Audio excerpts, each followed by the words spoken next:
Large crowds again took to the streets across Slovakia on Friday to voice their opposition to populist Prime Minister Robert Fico and his pro-Russian policies. According to Associated Press, the wave of protests is fueled by Fico's recent trip to Moscow for talks with Russian President Vladimir Putin, a rare visit to the Kremlin by a European Union leader since Moscow's all-out invasion of Ukraine began more than 3 years ago, and his recent remarks that Slovakia might consider leaving the 27-nation EU and NATO. "Shame, shame," people at the Freedom Square in Bratislava chanted. The crowds rallied in over 40 towns and cities at home and abroad, organizers said. The protesters called Fico a traitor. "Slovakia is Europe," they repeated.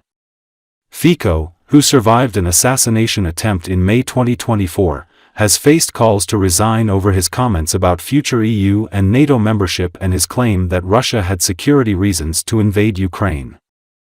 The crowd condemned recent pro-Russian activities of Fico's close associates. They include remarks by Eric Kalinak, who said that Slovakia would finally have a reliable neighbor if the Russian troops conquered Ukraine, Slovakia's neighbor. Kalinak is the chief advisor of Fico's government, a member of the European Parliament and Fico's deputy in the leftist Smer party. Luboš Blaha, a prominent member of Fico's party who is known for his extreme leftist rhetoric, met this week Sergei Naryshkin, the head of Russia's SVR spy agency, on one of his trips to Moscow. Fico's views on Russia have sharply differed from the European mainstream. He returned to power last his party won a parliamentary election in 2023. He has since ended Slovakia's military aid for Ukraine, criticized EU sanctions on Russia and vowed to block Ukraine from joining NATO. He declared Ukrainian President Volodymyr Zelensky as an enemy after Ukraine halted on Russian gas supplies to Slovakia and some other European customers.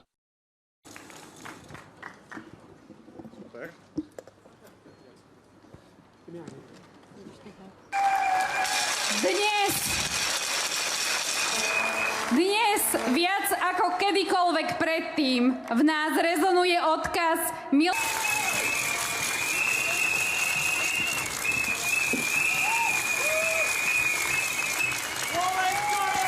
bol jeho otec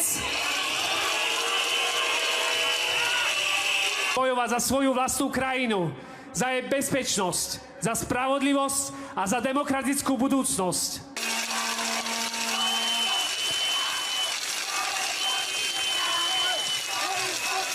Majú síce iné mená a iné tváre, ale zlo sa neskrie za žiadnu falošnú masku. Mladí odchádzajú študovať do zahraničia a domov sa vracajú protestovať za slobodu vo vlastnej krajine. Kam sme sa to dostali? Už roky počúvame prázdne sľuby a vidíme, ako sa naše nádeje a ambície strácajú v systéme, ktorý nás nepočúva. Ak sa nič nezmení, odídu ďalší, pretože si zaslúžime viac.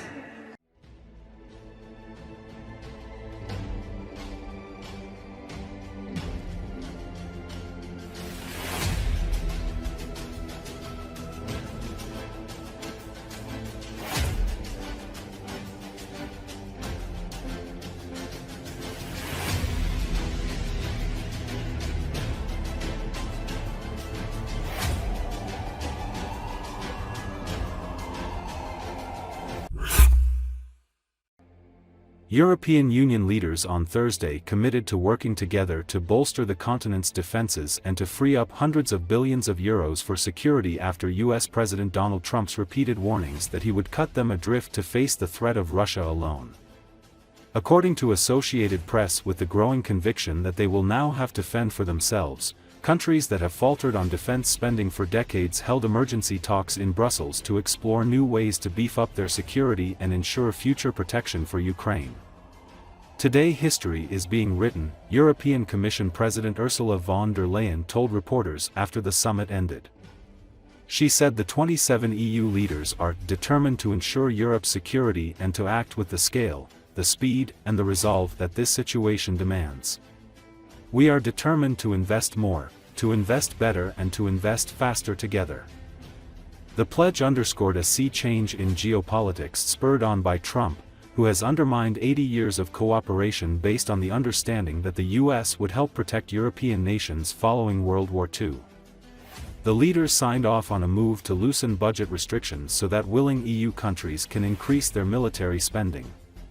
They also urged the European Commission to seek new ways to facilitate significant defense spending in all member states, a statement said. The EU's executive branch estimates that around €650 billion could be freed up that way.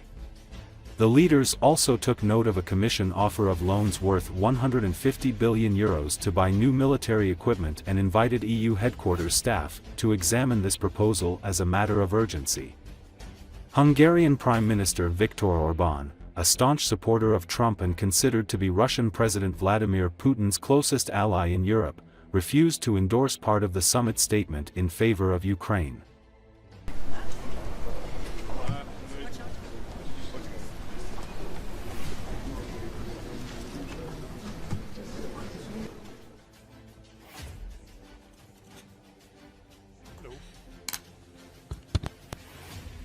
Good evening, everybody. I think today history is being written.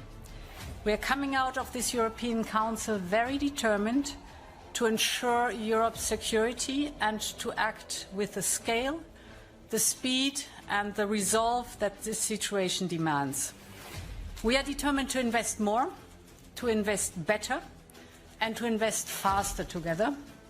From Paris to London to Brussels, we have shown that we are willing and able to step up our joint efforts and to coordinate effectively.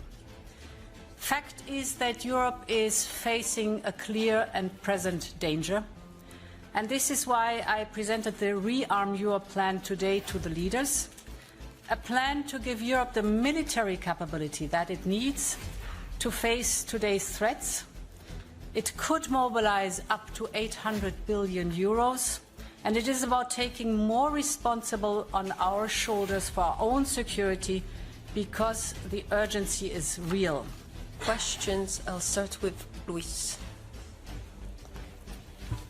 We have taken concrete decisions to provide new resources, new tools, new instruments for our defense capabilities. That means to invest in our economy and to protect our citizens. First, we have decided to invest in priority areas already defined by the European Defence Agency, reflecting the lessons learned from the war in Ukraine and in full coherence with NATO. Air and missile defense, artillery systems, missiles and ammunition, drones and anti-drone systems, strategic enablers, military mobility, artificial intelligence, cyber and electronic warfare. Second, we have decided to mobilize additional public and private funds for our defense. We will create a new European instrument up to €150 billion to support member states in boosting the defense capabilities that are urgently needed. Rick. We are putting our money where our mouth is. We are delivering on what we promised: to build our deterrence, to strengthen the security of our citizens, and in the process to boost Europe's competitiveness and our technological and industrial base. A stronger European defense also provides deterrence for Ukraine. Our efforts to strengthen European defense will also benefit Ukraine, because Ukraine's security is at the core of Europe's security. Good night. Thank you very much. That's it for tonight. Pois não deixam fazer perguntas. A ver, eu até queria responder.